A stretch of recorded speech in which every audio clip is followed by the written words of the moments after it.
Welcome to my YouTube channel. AP ఉద్యోగులు మరియు పెన్షన్ల మే నెల జీతాలు, పెన్షన్లు మరియు పెండింగ్ బిల్లుల సమాచారం మే 29 ఉదయం 7:30 సమయానికైతే చూస్తున్నాం. ఒక్కో ట్రెజరీ వారు ఒక్కోలాగా ఆ వివరాలు ఏంటో ఒకసారి ఈ వీడియోలో చూసేద్దాం.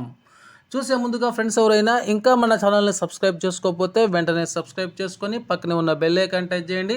అదేవిధంగా వీడియో మీకు నచ్చినట్లయితే ఒక లైక్ చేసి మన మిత్రులందరికీ షేర్ చేస్తారని ఆశిస్తూ ఇక విషయానికి వచ్చినట్లయితే ఏపీ ఉద్యోగులు మరియు పెన్షనర్ల మే నెల జీతాలు మరియు పెన్షన్ల తాజా సమాచారం మే 29 ఉదయం 7:30 సమయానికైతే చూస్తున్నాం. ఏపీ ఉద్యోగులు మరియు ఉపాధ్యాయులకు సంబంధించిన పే స్లిప్లు గత 3 రోజుల నుంచి డౌన్లోడ్ అవుతున్న సంగతి తెలిసిందే.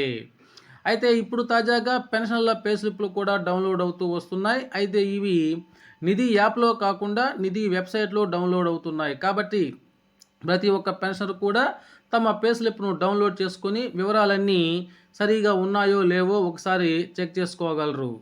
ఇక బిల్లు నెంబర్లను కనుక మనం పరిశీలించినట్లయితే 2024743671, ఇక 2024735400తో మొదలవుతున్నాయి అనేటువంటి విషయం తెలుస్తుంది. ఇక పెన్షన్ల నుంచి ఇన్కమ్ ట్యాక్స్ రికవరీ ఈ ఆర్థిక సంవత్సరంలో కూడా ఇప్పటి వరకు ఒక్కో ట్రెజరీ వారు ఒక్కో విధానాన్ని పాటిస్తున్నారు.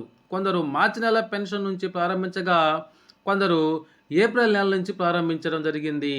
మరికొందరు మే నెల నుంచి పెన్షన్ నుంచి మొదలుపెట్టారు. అయితే మరికొందరు అయితే ఇంకా కూడా ఇన్కమ్ ట్యాక్స్ డిడక్షన్ ప్రారంభించలేదని చెప్పవచ్చు.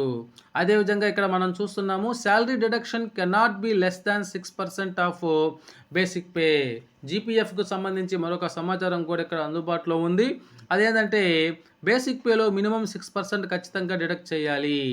అదేవిధంగా maximum deduction is 12% of basic pay plus DA అనేటువంటి సమాచారాన్ని జీవో నెంబర్ 325 డేటు డిసెంబర్ 21, 1988లోనే జారీ చేసినప్పటికీ కొంతమంది ఇంతవరకు జీపీఎఫ్ ఖాతాని ఓపెన్ చేయకపోవటము, తద్వారా ఆ 6% డిడక్షన్ చేయకపోవటం వల్ల ఖజానా శాఖ డైరెక్టర్ వారైతే సీరియస్గా భావించి ఈ విషయాన్ని మరలా పోస్ట్ చేయడం జరిగింది. అటువంటి వారికి ఈ నెల జీతాలని ఆపమని అయితే వారు మెసేజ్ను కూడా అయితే పంపడం జరిగింది మిత్రులారా. కాబట్టి ప్రతి ఒక్కరూ కూడా ఈ యొక్క జీపీఎఫ్ కటింగ్ని 6%కి తగ్గకుండా కటింగ్ చేసుకోవాలి. అయితే ఇది కొంతమంది ఉద్యోగులకి మినహాయింపు ఉంటుంది.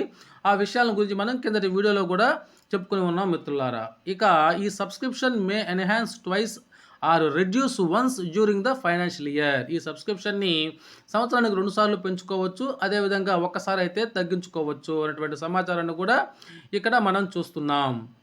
ఇక పెండింగ్ బిల్లుల విషయానికి వచ్చినట్లయితే 1983 సంవత్సరం నుంచి 1996 వరకు రూ. 398 వేతనంపై మున్సిపల్ పాఠశాలలో నియమితులైన స్పెషల్ టీచర్లు, స్పెషల్ ఎల్పీలు, స్పెషల్ పీఈడీల పెన్షన్కు నోషనల్ ఇంక్రిమెంటల్ లబ్ధిని చేకూర్చుటకు సమాచారం కోరినటువంటి పాఠశాల విద్యాశాఖ అనేటువంటి సమాచారం చూస్తున్నాం. దానికి సంబంధించినటువంటి ఈ యొక్క ఆర్డర్ కాపీని కూడా ఇక్కడ మనం స్క్రీన్ మీద చూస్తున్నాం.